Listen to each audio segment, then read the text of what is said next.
മാന്യപ്രേക്ഷകർക്ക് എൻ്റെ പ്രണാമം. കഴിഞ്ഞ കുറച്ച് ദിവസങ്ങളിലായിട്ട് ഇടയ്ക്കിടയ്ക്ക് പറയാറുള്ള വിഷയം തന്നെയാണ്. ഇന്ന് കുറച്ചുകൂടി വിസ്തരിച്ച് നിങ്ങളുടെ മുമ്പിൽ സമർപ്പിക്കണമെന്ന് ആഗ്രഹിച്ചത്. ശ്രീനാരായണ ഗുരുദേവൻ ദൈവദശകം രചിച്ചിട്ട് 100 വർഷങ്ങളായി. 1914 ദൈവദശകം രചിച്ചത്. ആ 10 മന്ത്രതുല്യങ്ങളായ വരികളിൽ സാധാരണക്കാരിൽ സാധാരണക്കാരായ വ്യക്തിയുടെ ദൈവമേ കാത്തുകൊള്ളുകങ്ങ് എന്ന് തുടങ്ങുന്ന 4 വരിയും അന്നവസ്ത്രാദി മുട്ടാതെ കാത്ത് രക്ഷിക്കും ഞങ്ങളെ എന്ന സാധാരണക്കാരൻ്റെ പ്രാർത്ഥനയും ആഴിയും തിരയും കാറ്റും ആഴവും പോലെ ഞങ്ങളും എന്ന അദ്വൈതത്തിൻ്റെ സന്ദേശവും ഉൾപ്പെടെ ഭാരതീയ ഗ്രന്ഥങ്ങളിൽ നൽകിയിരിക്കുന്ന എല്ലാ സന്ദേശങ്ങളെയും 10 വരികൾക്കുള്ളിലാക്കി ഭാരതീയൻ്റെ കേരളീയൻ്റെ മുമ്പിൽ സമർപ്പിച്ചതിൻ്റെ 100ാം വർഷം 100 തികയുന്ന ആ വാർഷികം കേരളത്തിനകത്തും ഭാരതത്തിനകത്തും ഭാരതത്തിന് പുറത്തുമെല്ലാം അതിഗംഭീരമായ രീതിയിൽ ആത്മീയതയും ഭൗതികതയും വൈജ്ഞാനികതയും എല്ലാം ചേർത്ത് ശ്രീനാരായണ പ്രസ്ഥാനങ്ങളുമായി ബന്ധപ്പെട്ട എല്ലാ സംഘടനകളും അത് പഠിക്കുകയും പഠിപ്പിക്കുകയും വിവരിക്കുകയും നാരായണ ഗുരുദേവന്റെ സന്ദേശങ്ങളിലേക്ക് ആഴത്തിൽ ഇറങ്ങിച്ചെല്ലുകയും സമുദായത്തിനകത്തും പുറത്തുമുള്ളവരെ വളരെ കാര്യമായിട്ട് തന്നെ അതിൽ പങ്കെടുപ്പിക്കുകയും ചെയ്തു.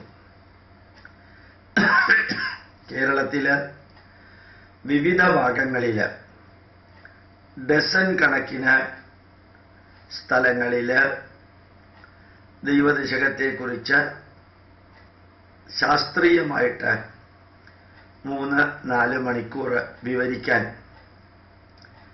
എനിക്ക് ഭാഗ്യവും കിട്ടി. ആയിരക്കണക്കിന് വ്യക്തികൾ മിക്കവാറും എല്ലാ സദസ്സുകളിലും സന്നിഹിതരായിരുന്നു. പാലക്കാട് ജില്ലയിലെ ടൗൺ ഹാളിൽ അകത്തും പുറത്തും ജനങ്ങൾ തിങ്ങി നിറഞ്ഞിരുന്നു ദൈവദശകത്തിൻ്റെ ശാസ്ത്രീയ വ്യാഖ്യാനം കേൾക്കാൻ.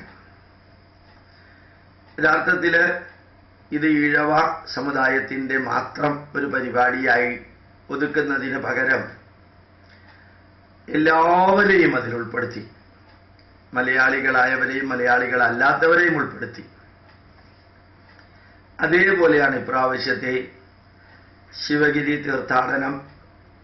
പതിവ് പോലെ മുഖ്യമന്ത്രി ഉണ്ടായിരുന്നു, ആഭ്യന്തരമന്ത്രി ഉണ്ടായിരുന്നു, കേരളത്തിനകത്തും പുറത്തുമുള്ള വിവിധ രാഷ്ട്രീയ പാർട്ടികളിലെ നേതാക്കന്മാരുണ്ടായിരുന്നു.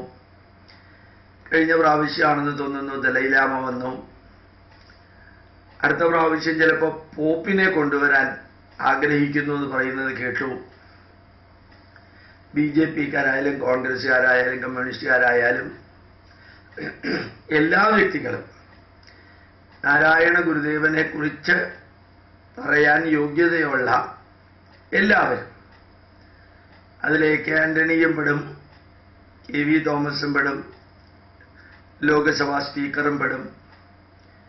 അവര് കക്ഷി രാഷ്ട്രീയമോ ജാതി മതമോ നോക്കാതെ എല്ലാവരെയും ഉൾക്കൊള്ളിക്കുന്നു. ഇന്നലെ ഞാൻ പറയുകയുണ്ടായി, ഇപ്രാവശ്യം 6 കേന്ദ്രമന്ത്രിമാരാണ് ശിവഗിരി തീർത്ഥാടനത്തിന് വന്നത്. മറ്റൊരർത്ഥത്തില് SNDPയും ശ്രീനാരായണ പ്രസ്ഥാനങ്ങളും എല്ലാവരെയും അടുപ്പിക്കുക, bringing them nearer and nearer, അടുത്തേക്ക് കൊണ്ടുവരിക എന്ന ഉജ്ജ്വല ലക്ഷ്യം പ്രാവർത്തികമാക്കിക്കൊണ്ട് തന്നെയാണ് പ്രവർത്തിക്കുന്നത്. അതിൽ അനവധി ശാസ്ത്രജ്ഞന്മാരും പെടും. അതേസമയത്ത് ഈ 100 വർഷം തികയുന്ന ഒരു 10 വരി പ്രാർത്ഥന അല്ലെങ്കിൽ ശ്ലോകത്തിന്റെ 100 വർഷമാണ് ആഘോഷിച്ചത്. ഇപ്പുറത്തെ NSSന്റെ 100ാം വാർഷികമാണ് ആഘോഷിച്ചത്. 1914 ഒക്ടോബർ മാസം 31-ാം തീയതി മന്നത്ത് പത്മനാഭന്റെ അമ്മ അദ്ദേഹത്തിന്റെ വീട്ടിൽ വെച്ച് വിളക്കിന് തിരികൊളുത്തി ഉദ്ഘാടനം ചെയ്തതാണ് NSS എന്നാണ് ഞാൻ മനസ്സിലാക്കിയത്. മന്നത്ത് പത്മനാഭൻ ആചാര്യൻ വളരെ വ്യക്തമായ നിർദ്ദേശവും നൽകിയിരുന്നു. എൻ്റെ ജീവിതത്തിൻ്റെ 1/3 ഭാഗം നായർ സമുദായത്തിൻ്റെ സമുന്നതിക്കും 1/3 ഭാഗം ഹൈന്ദവ ജനതയുടെ സമൃദ്ധിക്കും 1/3 ഭാഗം പരമപവിത്രമായ ഭാരതത്തിൻ്റെ മഹത്വത്തിനും വളർച്ചയ്ക്കും വേണ്ടിയിട്ട് ഞാൻ വിനിയോഗിക്കുമെന്ന് സത്യപ്രതിജ്ഞ ചെയ്യുന്ന, ഭാരതത്തിലെ മറ്റൊരു നേതാവും ചെയ്യാത്ത അത്രയും ഉജ്ജ്വലമായ വ്യക്തമായ സന്ദേശങ്ങൾ ജനങ്ങളുടെ മുമ്പിൽ സമർപ്പിച്ചുകൊണ്ടായിരുന്നു ആചാര്യനായ മന്നത്ത് പത്മനാഭൻ ഈ സംഘടനയ്ക്ക് തിരികൊളുത്തിയത്. ആ സംഘടനയെ ഇന്ന് നയിക്കുന്ന G. സുകുമാരൻ നായർ ഉപയോഗിക്കുന്ന പദം തന്നെ നികൃഷ്ടവും നീചവുമാണ്. സമദൂരം നിലനിർത്തുക. SNDP എല്ലാവരെയും അടുപ്പിക്കാനും കൂട്ടത്തിൽ കൊണ്ടുവരാനും ശ്രമിക്കുമ്പോൾ ഇവിടെ ഒരു മനുഷ്യൻ എല്ലാവരെയും ദൂരത്തിൽ നിർത്താനായിട്ട് ശ്രമിക്കുന്നു. ഈ 100ാം വാർഷികം ആഘോഷിക്കുന്ന വേളയിൽ കുറെ പത്രങ്ങളിൽ ഈ G. സുകുമാരൻ നായരുടെ വീരനായകന്റെ ഫോട്ടോ വരുന്നതല്ലാതെ ഏതോ ഒരു പത്രത്തില് കേസരിയിലാണെന്ന് തോന്നുന്നു എഴുതുകയുണ്ടായി, ചങ്ങനാശ്ശേരി പോലീസ് സ്റ്റേഷനിലെ ഏത് ജാതിയിൽപ്പെട്ട സബ് ഇൻസ്പെക്ടറാണ് വേണ്ടത് എന്ന് തീരുമാനിക്കാനും ഫോറസ്റ്റ് റേഞ്ചർ നായരായിരിക്കണമെന്ന് പറയാനും 800 ക്ഷേത്രങ്ങളിൽ താഴെയുള്ള കേരളത്തിലെ ദേവസ്വം ബോർഡിൽ തിരഞ്ഞെടുക്കാൻ ഒരു സെലക്ഷൻ ബോർഡ് ഉണ്ടാക്കണമെന്നും അതുപോലെ എയ്ഡഡ് സ്കൂൾ മേഖലയെ തകർക്കരുതെന്നും അല്ലാതെ ഈ G. സുകുമാരൻ നായർ വേറെ എന്തെങ്കിലും ചെയ്തിട്ടുണ്ടോ പറഞ്ഞിട്ടുണ്ടോ? എല്ലാവരുമായിട്ട് സമദൂരം നിലനിർത്താൻ ആഗ്രഹിക്കുന്നത്, ആ കസേരയിൽ ഇരിക്കാൻ താൻ ഒരിക്കലും യോഗ്യത ഉള്ളവനല്ല എന്ന് തിരിച്ചറിഞ്ഞ് തൻ്റെ പദവിയേക്കാൾ കുറെ കൂടി ശ്രേഷ്ഠമായ പദവിയുള്ളവനെ കൈകാര്യം ചെയ്യാൻ തനിക്ക് പറ്റില്ല എന്നറിഞ്ഞുകൊണ്ട് തന്നെ ആയിരിക്കണം അദ്ദേഹം ആ സംഘടനയെ ഇത്രയും അധപ്പതിച്ച ലെവലിലേക്ക് അദ്ദേഹത്തിന്റെ മുൻഗാമിയേക്കാൾ നീചമായിട്ട് ആ സംഘടനയെ കൊണ്ടുപോകുന്നത്. കുറെ കാലം മുമ്പ് വരെ എല്ലാവരും ബഹുമാനിച്ചിരുന്ന സുധീരൻ ഇന്ന് എല്ലാവരും ചവട്ടുകൊട്ടയിലേക്ക് വലിച്ചെറിഞ്ഞ സുധീരൻ തന്നെയാണ്. ആ സുധീരൻ അവിടെ വന്നപ്പോ ഞാൻ ബാത്റൂമിലായിരുന്നു എന്നും വെള്ളാപ്പള്ളി നടേശൻ 2-3 പ്രാവശ്യം വിളിച്ചപ്പോൾ ഞാൻ ഇഡലി നിന്നുകൊണ്ടിരിക്കുകയായിരുന്നു എന്നും തൻ്റെ പഴയ കാല ചായ കൊണ്ടുപോയി കൊടുക്കുന്ന ആ പ്രവൃത്തിയെ ഓർമ്മിപ്പിച്ചുകൊണ്ട് ഒരു സ്റ്റാൻഡേർഡും ഇല്ലാത്ത വിധത്തിൽ ഈ സംഘടനയെ നയിക്കുമ്പോൾ ആ സംഘടനയിലുള്ള മഹാന്മാരായ വ്യക്തികൾക്ക് ഇദ്ദേഹത്തിനെ ഈ കസേരയിൽ ഇങ്ങനെ നിലനിർത്തുന്നതിൽ ഒരു ചളിപ്പും തോന്നുന്നില്ലേ എന്നിങ്ങനെ ആലോചിക്കാൻ ഞാൻ ഇന്നലെ തീർത്ഥവാദ മണ്ഡപത്തിൽ ക്ലാസ് എടുത്തപ്പോൾ മനസ്സിൽ ഇങ്ങനെ കുറച്ചു പേരോട് പറയണമെന്ന് ആഗ്രഹിച്ചതാണ്. നരേന്ദ്രമോദി ഇന്ത്യൻ പ്രധാനമന്ത്രി ചായ റെയിൽവേ സ്റ്റേഷനിൽ വിറ്റുകൊണ്ടിരുന്ന ഒരു ചായക്കടക്കാരൻ ഇന്ത്യൻ പ്രധാനമന്ത്രി ആയപ്പോ ഇന്ത്യയിൽ വന്നുകൊണ്ടിരിക്കുന്ന മാറ്റങ്ങള് TV മാധ്യമങ്ങൾ, അദ്ദേഹത്തിനെ എതിർക്കുന്ന മാധ്യമങ്ങൾ പോലും, ഞാൻ വൈബ്രന്റ് ഗുജറാത്ത് എന്ന് പറഞ്ഞ നടന്ന സംഭവത്തില് അമേരിക്കൻ സ്റ്റേറ്റ് സെക്രട്ടറിയും ഇംഗ്ലണ്ടിലെ പ്രഗത്ഭരായ വ്യക്തികളും എല്ലാവരും വന്ന് UNOയുടെ സെക്രട്ടറി ജനറലും എല്ലാം വന്ന് നടത്തിയ പ്രഭാഷണം ഹൃദയസ്പർശിയായിരുന്നു. ഒരു ചായക്കടക്കാരൻ ഇന്ത്യൻ പ്രധാനമന്ത്രി ആയപ്പോ ആ ചായക്കടക്കാരന്റെ തന്നെ നിലവാരം നിലനിർത്തി എന്ന് വിചാരിക്കുക. എന്തായിരിക്കും ഇന്ത്യയുടെ അവസ്ഥ?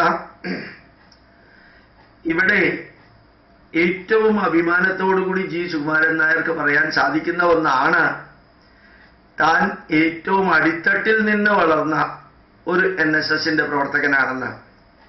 ചങ്ങനാശ്ശേരിയില് അവിടുത്തെ പ്രവർത്തകർക്ക് ചായ കൊണ്ടുപോയി കൊടുത്ത ലെവലിൽ നിന്ന് ജനറൽ സെക്രട്ടറി ആയിട്ട് ഉയർന്ന ആ മനുഷ്യൻ ഇന്നും തന്റെ ആദ്യത്തെ ജോലിയുടെ അതേ ലെവല് നിലനിർത്തുകയാണെങ്കിൽ ആ സംഘടനയിലുള്ളവർക്ക് ഇദ്ദേഹത്തിനെ മാറ്റാൻ സാധിക്കില്ലേ? എന്റെ ജീവിതത്തിന്റെ 1/3 ഹിന്ദു സമുദായത്തിന്റെ നന്മയ്ക്ക് എന്ന് പറഞ്ഞ മന്നത്ത് പത്മനാഭൻ പറഞ്ഞതിൽ നിന്ന് തികച്ചും എതിരായിട്ട് വിശാല ഹിന്ദു ഐക്യം എന്റെ ഉദ്ദേശ ലക്ഷ്യവുമല്ല മാർഗവുമല്ല എന്ന് പറയുന്ന ദിവസം ആ മനുഷ്യൻ ആ കസേരയിൽ ഇരിക്കാൻ യോഗ്യതയില്ലാത്തവനാണെന്ന് സ്വയം പ്രഖ്യാപിച്ചു കഴിഞ്ഞിരിക്കുന്നു. ക്രൈസ്തവ സമൂഹത്തോടും ആ വിഭാഗത്തോടും അസാധാരണമായ ആഭിമുഖ്യം പുലർത്തുകയും ഈ നായർ സമുദായത്തിലെ തന്നെ എത്രയോ പേര് ക്രിസ്തുമതത്തിലേക്ക് പ്രലോഭിപ്പിച്ചു പോകുമ്പോൾ അതൊന്നും കാണാതെ തന്റെ സമുദായത്തിന്റെ മുകളില് ഒരു പ്രയോജനവുമില്ലാതെ പട്ടാഭിഷേകം നടത്തി ഇരിക്കുന്ന ഈ മനുഷ്യൻ ചെയ്തുകൊണ്ടിരിക്കുന്ന കാര്യങ്ങള് കേസരി പത്രത്തില് അടുത്ത കാലത്ത് വരികയുണ്ടായി. NSS ഡയറക്ടർ ബോർഡിലെ ആൾക്കാരെ വിളിച്ച് ഒരു ബഡ്ജറ്റ് അവതരിപ്പിക്കലും അതുപോലെ തന്നെ വളരെ തറ ലെവലിലുള്ള കുറേ കാര്യങ്ങൾ പറയുകയും ഇടയ്ക്കിടയ്ക്ക് ഈ മന്ത്രിസഭയെ ഒന്ന് വിമർശിച്ച് താൻ സമദൂരം പാലിക്കുന്നു എന്ന് വരുത്തുകയും മനുഷ്യരെ അടുപ്പിക്കുന്നതിന് പകരം ദൂരത്തിൽ നിലനിർത്താം. മാർക്സിസ്റ്റ് പാർട്ടിക്ക് ഒരു പദം പുതിയതായിട്ട് ലഭിച്ചിട്ടുണ്ട്, അടവ് നയം. അടവ് നയം എന്ന് പറഞ്ഞാൽ തന്നെ ഒരു വളരെ അശോഭമായ, ശോഭനമില്ലാത്തൊരു വാക്കാണ്. തട്ടിപ്പ് നയം എന്നാണ് അടവ് നയം എന്ന് പറയുന്നതിന്റെ അർത്ഥം തന്നെ. അതുപോലെ തന്നെ സമദൂരം പാലിക്കുക. എനിക്ക് കഴിവില്ലാത്തത് കൊണ്ട് കഴിവുള്ളവർ ആരും എൻ്റെ അടുത്തേക്ക് വരാതിരിക്കാൻ ദൂരം പാലിക്കുന്ന ഒരവസ്ഥ. ആ ഒരു വാക്ക് തന്നെ NSSന്റെ അധപതനത്തിന്റെ തുടക്കമാണ്. ഭാഗ്യവശാൽ NSS കരയോഗങ്ങളിൽ എവിടെയെല്ലാം പ്രഭാഷണത്തിന് പോകാൻ ഭാഗ്യം കിട്ടിയോ അവരിൽ ഭൂരിഭാഗത്തോടും ഞാൻ ഇന്നത്തെ NSSന്റെ തലപ്പത്തുള്ളവരുടെ പെരുമാറ്റത്തെക്കുറിച്ച് പറയുമ്പോൾ അസലായിട്ട് കൈയടിക്കുന്ന ഒരവസ്ഥ നേരിട്ട് കാണാൻ സാധിച്ചു. അപ്പൊ കരയോഗങ്ങളെല്ലാം ഇപ്പൊ NSSന്റെ പോക്കിനെ നഖശികാന്തം എതിർക്കുന്നവരോ അല്ലെങ്കിൽ ഞങ്ങൾ ഒന്നും ചെയ്തിട്ട് പ്രയോജനമില്ലെന്ന ഒരു നിസ്സംഗമായിട്ടിരിക്കുന്നവരോ ആണ്. പക്ഷെ NSS ഡയറക്ടർ ബോർഡിന് വിചാരിച്ചാൽ ഇദ്ദേഹത്തിനെ മാറ്റാൻ പറ്റില്ലേ? മരിക്കുന്നത് വരെ ആ സംഘടനയെ ഇല്ലാതെയാക്കാൻ പറ്റുന്ന വിധത്തില് ഒരു മനുഷ്യൻ സമദൂരവും ശരിദൂരവും തുടങ്ങിയ തനി കള്ളുകുടിച്ചവനെ പോലെ പറഞ്ഞു നടക്കുന്ന ചില വാക്കുകളും ഇടയ്ക്കിടയ്ക്ക് ദേവസ്വം ബോർഡിനെ കുറിച്ച് പറയുകയും ഇടയ്ക്കിടയ്ക്ക് എയ്ഡഡ് സ്കൂളിനെ കുറിച്ച് പറയുകയും പിന്നെ KM മാണി ഒരിക്കലും കൈക്കൂലി വാങ്ങിച്ചില്ലെന്ന് സർട്ടിഫിക്കറ്റ് കൊടുക്കാൻ ഏതോ സമുദായ ആചാര്യൻ ഇദ്ദേഹത്തിനെ ഏൽപ്പിച്ച മാതിരി പറയുകയും ആരെങ്കിലും വരികയാണെങ്കിൽ ബാത്റൂമിൽ പോയി ഒളിക്കുകയും അല്ലെങ്കിൽ ഇഡ്ഡലി തിന്നുകൊണ്ടിരിക്കുകയും ചെയ്യാണെന്ന് പറയാനും അല്ലെങ്കിൽ ഞാൻ മരുന്ന് കഴിച്ചുകൊണ്ടിരിക്കുന്ന സമയത്താണ് വന്നതെന്ന് പറയാനും ഒരു ചളിപ്പുമില്ലാത്ത തൻ്റെ പഴയ പ്രൊഫഷനിലെ അതേ നിലവാരത്തിൽ ഒരാളെ ഇത്രയും ഉജ്ജ്വലമായ ഒരു സംഘടനയുടെ തലപ്പത്ത് നിലനിർത്തുന്നതിൽ നിന്ന് ഒരു പുനർവിചിന്തനമെങ്കിലും സംഘടനയിലുള്ള ഉയർന്ന വ്യക്തികൾക്ക് ചിന്തിച്ചൂടെ? എത്രയോ വ്യക്തികൾ NSSനെ പുകഴ്ത്തുന്നുണ്ടെങ്കിൽ ആ NSSന്റെ വാർഷിക സമ്മേളനമോ ഇതിലോ എല്ലാവരും വന്നിരിക്കുന്ന ആ കാഴ്ചയുടെ ഫോട്ടോ കണ്ടാണ് അവർ തെറ്റിദ്ധരിക്കുന്നത്.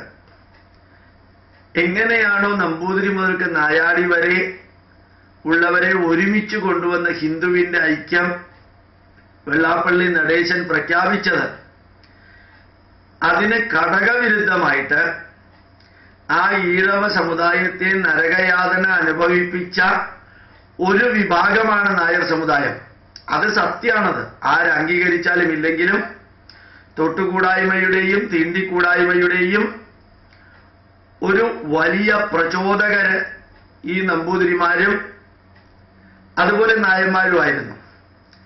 അവരവഹേളിച്ച് മാറ്റിയിരുത്തിയ ആ സംഘടനയിലെ വ്യക്തികള് ഇന്ന് നൂറുകണക്കിന് സ്കൂളുകളും ഡസൻ കണക്കിന് കോളേജുകളും മെഡിക്കൽ കോളേജും എഞ്ചിനീയറിംഗ് കോളേജുകളും കേരളം മുഴുവനും വെച്ച് ധാരാളം മൈക്രോ ഫിനാൻസിലൂടെ എല്ലാവരെയും ഉയർത്തി അനവധി ഗുരുദേവ ക്ഷേത്രങ്ങളും ആശ്രമങ്ങളും സ്ഥാപിച്ച് ഈ ഹിന്ദു ജനതയുടെ ഏറ്റവും മുമ്പിലേക്ക് എത്താൻ ഏറ്റവും അധികം ശ്രമിച്ച് വിജയിച്ച ഒരു സംഘടന. ആ സംഘടന NSSനേക്കാൾ അംഗബലത്തിലല്ല, അംഗബലത്തിലുമാണ്, അല്ലെങ്കിൽ കഴിവിലും ഏറ്റവും അധികം ഉയരത്തിൽ നിൽക്കുമ്പോൾ ആ ഉയരത്തിൽ നിൽക്കുന്നവനെ അംഗീകരിക്കാതെ മറ്റൊരു മതത്തിലുള്ളവന്റെ പുറകെ ചെന്ന് അവരുടെ ഷൂസ് പോളിഷ് ഇട്ട് കൊടുക്കുന്ന ലെവലിലേക്ക് NSSന്റെ ജനറൽ സെക്രട്ടറി താഴ്ന്നു എങ്കിൽ അത് നായർ സമുദായത്തിന്റെ അധപ്പതനമാണ്. ആ അധപ്പതനം ഇങ്ങനെ മരിക്കുന്നത് വരെ തുടരുന്നു എന്നുള്ളത് അതിനേക്കാൾ ഭയാനകമായിട്ടുള്ളൊരവസ്ഥ. കഴിഞ്ഞ സെക്രട്ടറിയും ഇതേപോലെ ആ സംഘടനയെ തുലച്ചു. ഞാൻ പല പ്രാവശ്യം പറയേണ്ടായി, NSSന്റെ സ്ഥാപനങ്ങളിലും മന്നത്തിന്റെ ജയന്തിയും NSSന്റെ ജയന്തിയും ആഘോഷിക്കുന്നതിനേക്കാൾ ഏറ്റവും കൂടുതൽ ക്രിസ്തുവിന്റെ ജനനവും ക്രിസ്തുമസുമാണ് ആഘോഷിക്കുന്നത്. ഹിന്ദുക്കളുടെ ഒന്നും ആഘോഷിക്കാറില്ല. NSS കോളേജുകളിലും സ്കൂളുകളിലും ഉള്ള അധ്യാപകരെല്ലാം CPM ആണ്. സ്വന്തം സമുദായത്തെ പോലും അവഹേളിക്കുന്ന വിധത്തില് ഒറ്റപ്പാലം NSS കോളേജിലും കുട്ടിയം NSS കോളേജിലൊക്കെ പോകുമ്പോൾ കാണാൻ സാധിച്ചത് ഒരു വികൃതമായ വിദ്യാഭ്യാസ സ്ഥാപനം നടത്തുന്ന രീതിയാണ് അവിടെ ക്ലാസ് എടുക്കാൻ പോകുമ്പോൾ കാണാൻ സാധിച്ചത്. അതിനെല്ലാം ഉത്തരവാദി തലപ്പത്തിരിക്കുന്ന വ്യക്തി ശരിയല്ല എന്നുള്ളതാണ്. ആ തലപ്പത്തിരിക്കുന്ന വ്യക്തി ശരിയല്ല എങ്കിൽ അദ്ദേഹത്തിനെ ശരിയാക്കാൻ പറ്റുന്നവരില്ല എങ്കിൽ അദ്ദേഹം ശരിയാവാത്ത വിധത്തിൽ സമദൂരവും ശരിദൂരവും സമദൂരവും ശരിദൂരവും മദ്യപിച്ചവനെ പോലെ ഇങ്ങനെ പറഞ്ഞുകൊണ്ട് നടക്കുകയാണെങ്കിൽ അദ്ദേഹത്തിനെ മാറ്റാൻ കമ്പനി റൂളിനകത്ത് സംവിധാനമൊന്നുമില്ലേ? ഈ ചോദ്യം നായർ സമുദായത്തിന്റെ മുമ്പിൽ ചോദിക്കണമെന്ന് വിചാരിച്ചിട്ട് ഒത്തിരി കാലമായി. ഇത് ഞാൻ നിങ്ങളുടെ മുമ്പിൽ സമർപ്പിക്കുകയാണ്. ഞാൻ നായർ സമുദായവുമായിട്ട് എന്താ ബന്ധം എന്ന് ചോദിക്കുകയാണെങ്കിൽ ഹൈന്ദവ ജനതയുടെ എല്ലാ വിഭാഗവുമായിട്ട് എനിക്ക് ആത്മബന്ധമുണ്ട്. ആ ആത്മബന്ധം രക്തബന്ധത്തേക്കാൾ വലുതാണ്. അതുകൊണ്ട് തന്നെ ഹൈന്ദവ ജനതയുടെ ഭാരതീയ സംസ്കാരത്തിന്റെ സനാതന ധർമ്മത്തിന്റെ മൂല്യങ്ങൾ നിലനിർത്തേണ്ട സംഘടനകളുടെ നേതാക്കന്മാര് ഞങ്ങൾ എല്ലാവരുമായിട്ട് അടുപ്പം പാലിക്കുന്നതിന് പകരം ദൂരം പാലിച്ചുകൊണ്ട് ഇങ്ങനെ നിൽക്കലാണ് അഭികാമ്യമെന്നും അഭിമാനമെന്നും ധരിച്ചു നടക്കുന്നവരെ കുറിച്ച് യൂട്യൂബിലൂടെയും പബ്ലിക് പ്രഭാഷണങ്ങളിലൂടെയും അറിയിക്കേണ്ട ഉത്തരവാദിത്വം ആരെങ്കിലും ഏറ്റെടുക്കണ്ടേ? അത് ആൾക്ക് ഇഷ്ടപ്പെട്ടാലും ഇഷ്ടപ്പെട്ടില്ലെങ്കിലും ഒരാളെങ്കിലും ഹിഡൻ അജണ്ട ഒന്നുമില്ലാതെ ഹൈന്ദവ ധർമ്മത്തിനും സനാതന ധർമ്മത്തിനും ഭാരതീയ മൂല്യത്തിനും ഭാരതമാതാവിന്റെ നന്മയ്ക്കും വേണ്ടി പ്രവർത്തിക്കാൻ പ്രതിജ്ഞാബദ്ധനായ ഒരു നേതാവുണ്ടാക്കിയ സംഘടന ഈ സമദൂരം വെച്ചുകൊണ്ട് ഇരിക്കുന്നതിന് പകരം അതിനകത്തുള്ള പ്രഗത്ഭരായ വ്യക്തികള് ശരിക്ക് ഈ ധർമ്മത്തെ സംരക്ഷിക്കുന്ന ഒരു സംഘടനയാക്കി NSSനെ മാറ്റും ഇന്നല്ലെങ്കിൽ നാളെ എന്ന പ്രതീക്ഷ, ആ പ്രതീക്ഷയ്ക്ക് ഒരു വിളക്ക് കത്തിക്കാൻ വേണ്ടിയാണ് ഞാനിത് പറഞ്ഞത്. പ്രണാമം, നമസ്കാരം.